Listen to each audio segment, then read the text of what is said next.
My wife asked me to pay $4,000 for a girl's trip on my birthday. She came back pregnant, but I analyzed details for a living. At 3 a.m., I matched her Instagram timestamps and found the truth. What she didn't know was her lover had an adultery clause in his prenup. I called his wife on speaker, and her face went white before the call even ended. My name is Reed. I'm 34 years old. I work at a regional insurance firm, have for the past 9 years, and I'm good at it. Not because I love the paperwork, but because I have a specific kind of patience. I can sit with a mess, sort through it piece by piece, and figure out exactly what went wrong and when. It's a useful skill. Turns out it's useful outside the office too. Marissa and I met when we were both 28.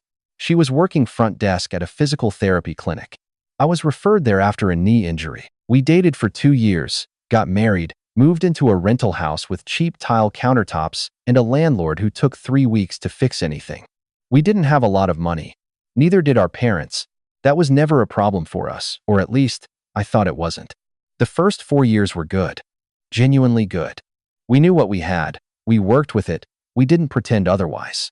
Then Marissa joined a gym, and she met Clara. Clara Rindvos.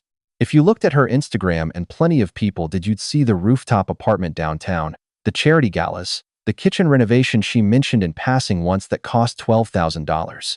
Clara was the kind of woman who never checked a price tag because she didn't need to. Her husband, Victor Voss, came from old money. Professionally vague in the way that old money tends to be. Marissa fell into that orbit, and I watched the axis of our marriage shift slowly, then all at once. The wardrobe line item appeared in our household budget. I moved money from our emergency fund twice to cover it without saying anything, because when I did mention it once, Marissa looked at me like I'd said something embarrassing. She started using a word I came to dread. Settling. As in, she felt like she was always settling when her friends talked about their lives. As in, our life, the rental house, the sedan, the Tuesday night pasta, felt like a consolation prize she hadn't agreed to. I paid for it. I want to be clear about that. I paid because I didn't want to be the reason she felt small. That was my mistake, and I owned it every month when I looked at the bank statement. The Tulum trip came up in February. 10 days at a resort. Clara had organized it her treat for the flights. The girls split the accommodation. $4,000 per person. I wrote the check. Marissa left on a Friday in late March. It was my birthday weekend. She texted me from the airport. Thank you for being so understanding. I didn't know yet what I was being asked to understand. Marissa came home on a Sunday afternoon. I picked her up from the airport, loaded her suitcase into the trunk, and drove us back to the rental house. She talked the whole ride, the resort, the food, the rooftop bar on the last night. She asked about my week in a way that felt rehearsed, like she'd written the questions in her head during the flight and was working through the list. I chalked it up to re-entry friction. 10 days of luxury and then back to cheap tile countertops and a landlord who takes 3 weeks to fix anything. I figured she needed a few days to readjust. I gave her the space. I didn't think much of it. 5 weeks later, she sat me down at the kitchen table. She had an expression I couldn't quite read, somewhere between nervous and hopeful, like she was handing me something fragile and watching to see if I'd drop it. She told me we were expecting. I said congratulations. I stood up and hugged her. She held on a little longer than usual, and I remember thinking that was sweet. I made dinner. We watched television. I told her I was happy. I meant it, or I thought I did.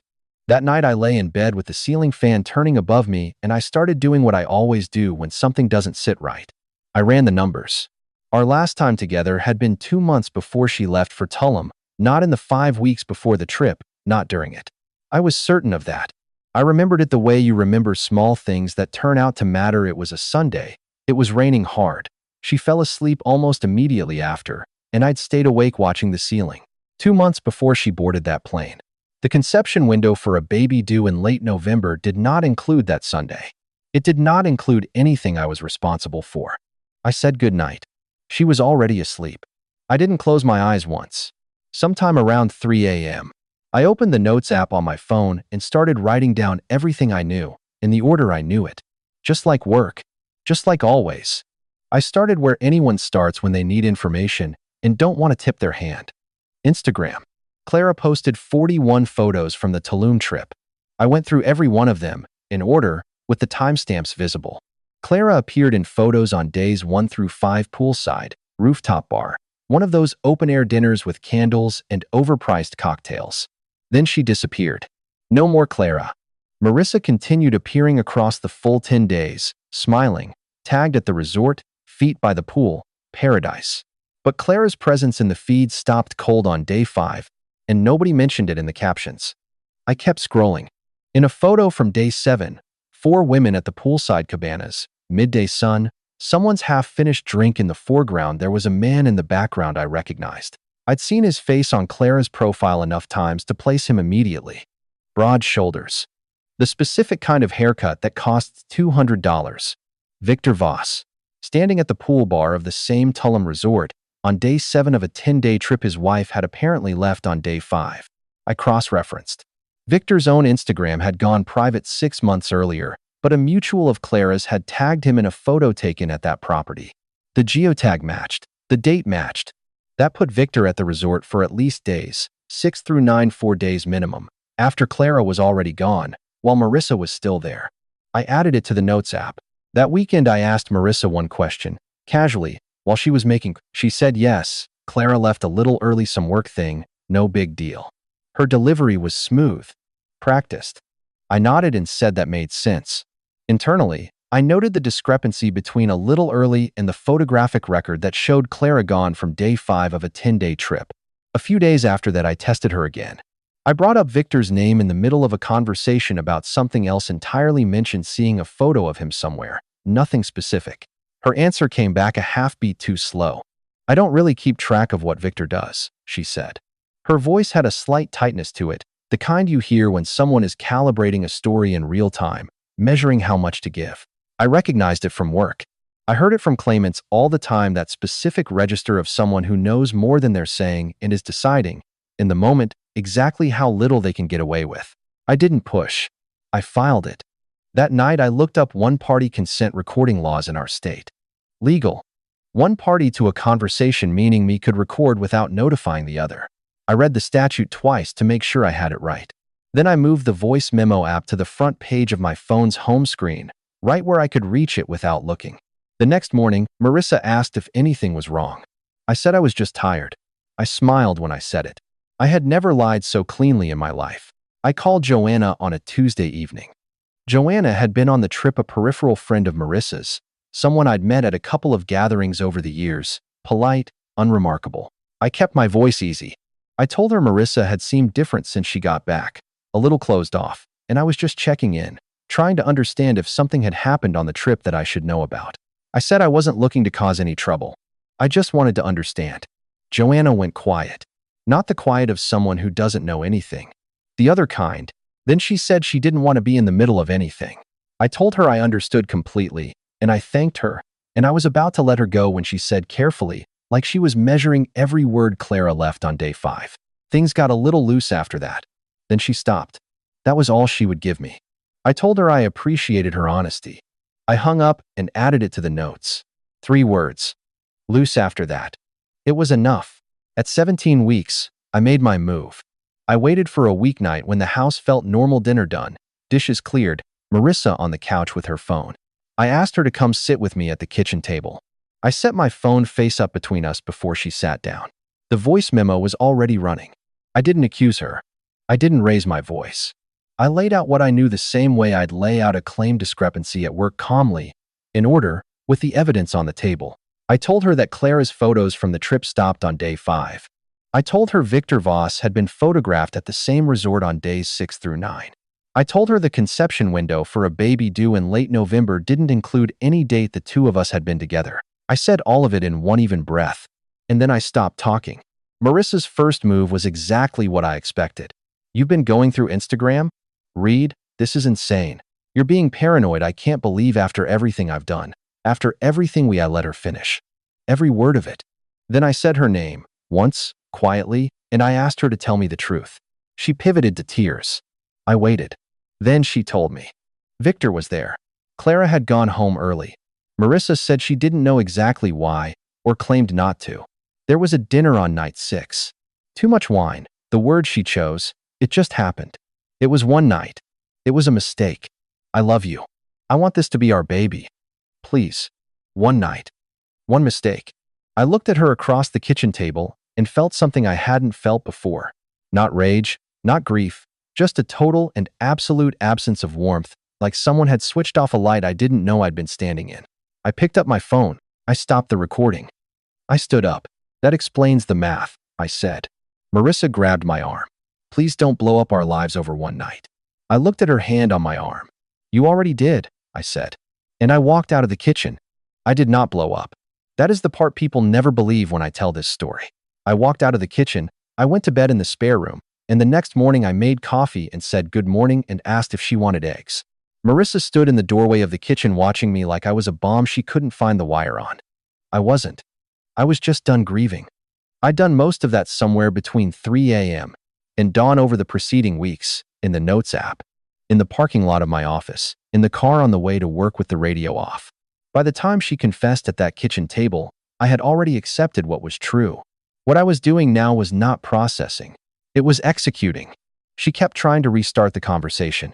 Every evening for 3 days she would find a moment after dinner, before bed, once in the middle of a Saturday afternoon, and she would try again. We need to talk about this. You can't just shut down. The baby needs a father, Reed.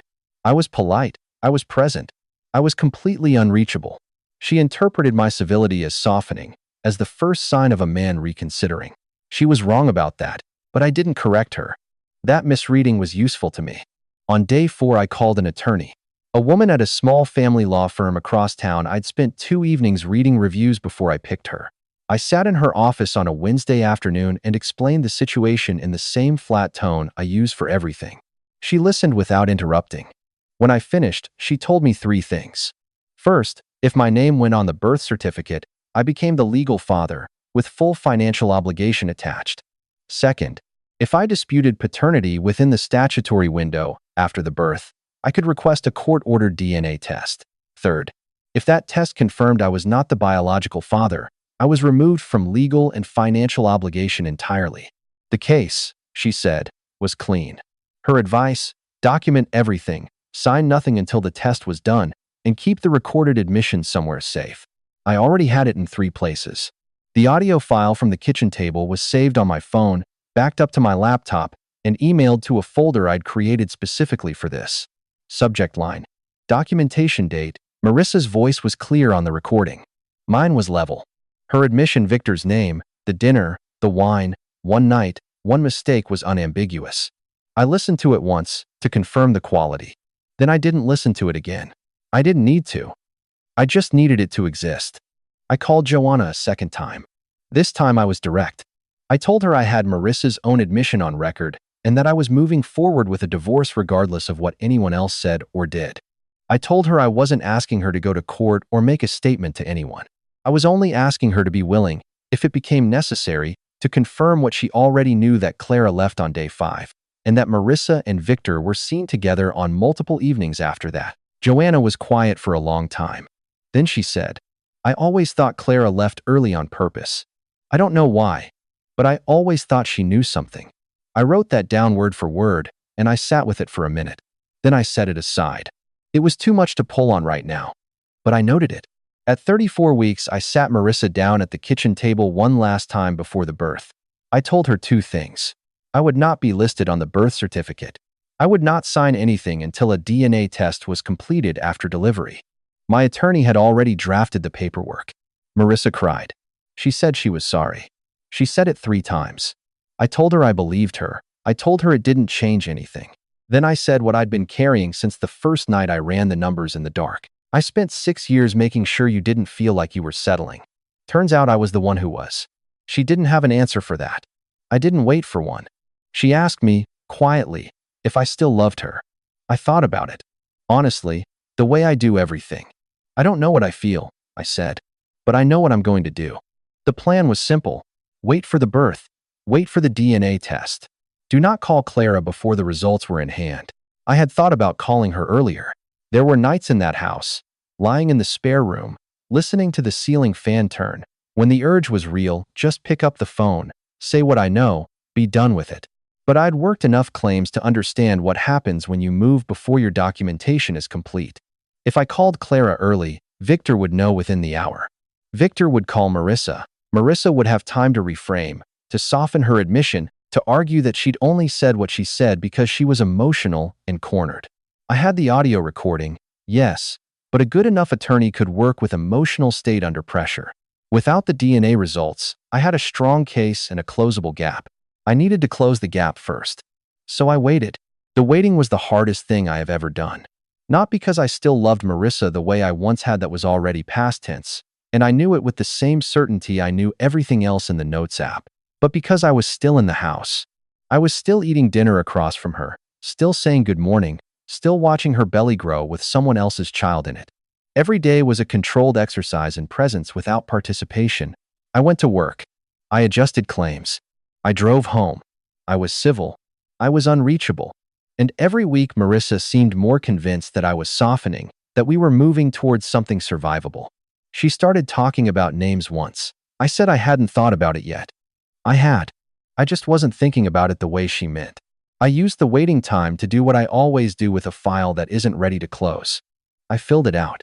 I looked into Victor and Clara's financial situation, not obsessively, just methodically, the way I'd research any claim before deciding how to proceed. Clara had been briefly mentioned in a local business profile from a few years back, and in the comment thread someone had referenced her prenuptial agreement in the context of Victor's family business.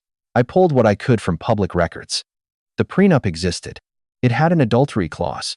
I didn't know the exact settlement figure, that wasn't information I could access, but I knew the structure was there, and I knew what it meant.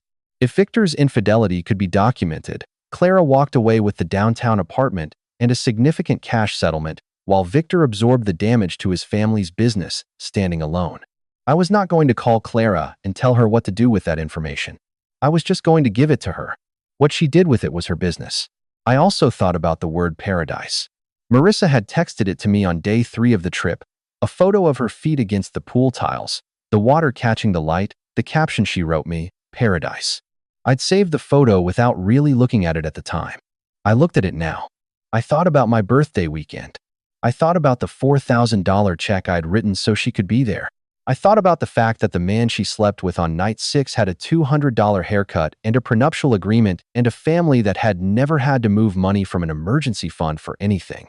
I filed that thought in the same place I filed everything else. Not as self-pity, just as data, a complete picture of what I had been funding and what it had cost. The baby was born on a Tuesday. She was healthy.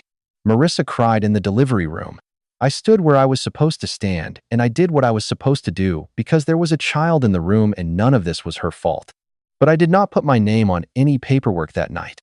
My attorney had been clear about that, and I had been clear with myself. By Thursday morning, I had the paternity test kit ordered and a confirmed appointment with a pediatric lab. The email came on a Wednesday morning while I was at my desk processing a commercial liability claim. I saw the sender, the pediatric lab, and I opened it immediately. I read it once. Victor Voss was the biological father. I closed the email, finished the claim I was working on, answered 2 phone calls, and ate lunch at my desk. Then I drove home. I stopped at a gas station 2 blocks from the house. I bought a coffee I didn't drink. I sat in the parking lot for 11 minutes. I know because I watched the clock on the dashboard, and then I pulled out of the lot and drove the rest of the way home. That was the last quiet moment I allowed myself. I printed the lab results at the home printer before Marissa came downstairs. 2 copies, one for her, one already scanned and emailed to my attorney 40 minutes earlier. I folded mine into my jacket pocket. I set hers face down on the kitchen counter, and I waited. When Marissa came down, I asked her to come into the kitchen. She saw my face and stopped moving for a second. Then she came.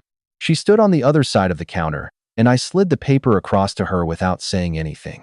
She picked it up. She read it. I watched the color leave her face the way water leaves a glass completely, and all at once. She set the paper down. "What happens now?" she said. It wasn't really a question. "Now I'm going to make a phone call," I said. She looked up. "To who?" "Clara." She grabbed the counter with both hands. "No. Read. No, Clara has nothing to do with this. You can't. This will destroy her marriage. Please, you don't have to do this. We can figure this out." Just I picked up my phone.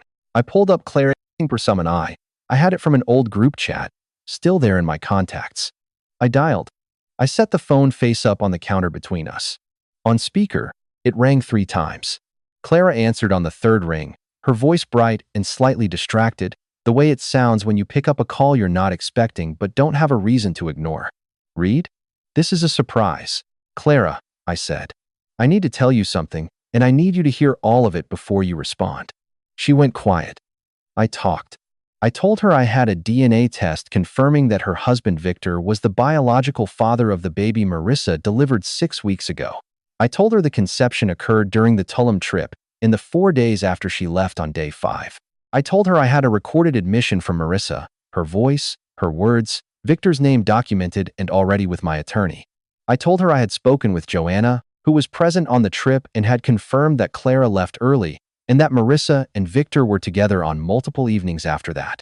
I said all of it in one clean sequence, no hesitation, the same voice I use when I tell a claimant exactly what their policy covers and exactly what it doesn't. Then I said, I'm not calling to hurt you, Clara. I'm calling because you deserve to know the truth. And because I'm done being the only person in this situation who didn't have all the information. The silence that followed was the longest I have ever heard on a phone. Not the silence of someone deciding what to say.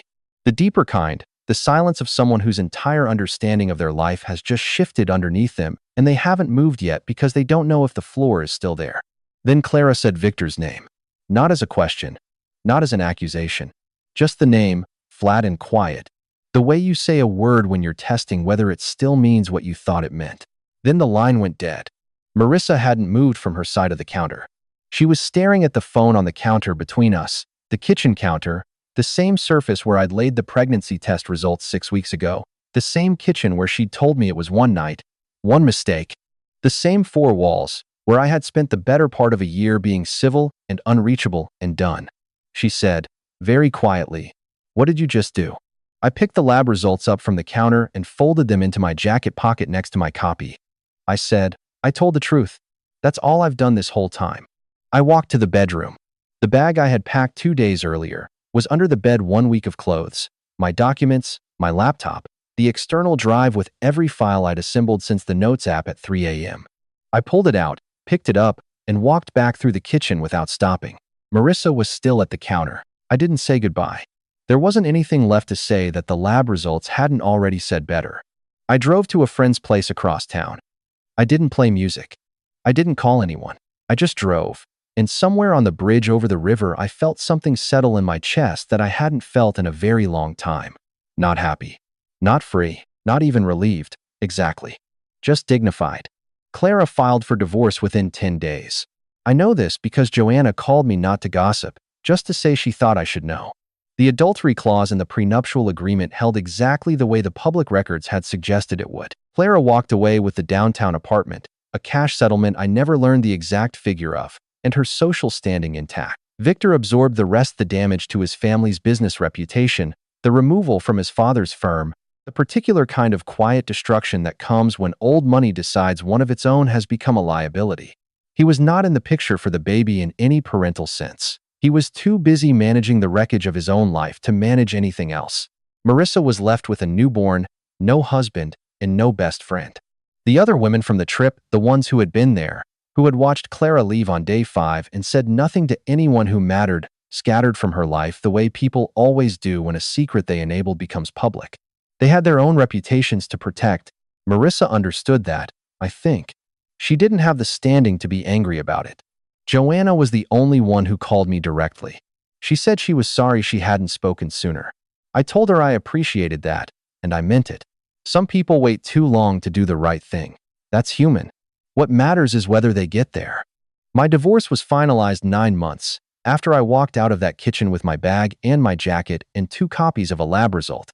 9 months, the same window it takes to bring a life into the world, which I noted without particular irony. My attorney handled most of it. Marissa didn't contest much. There wasn't much to contest. I moved into a 1-bedroom apartment on the 3rd floor of a building 4 miles from the office.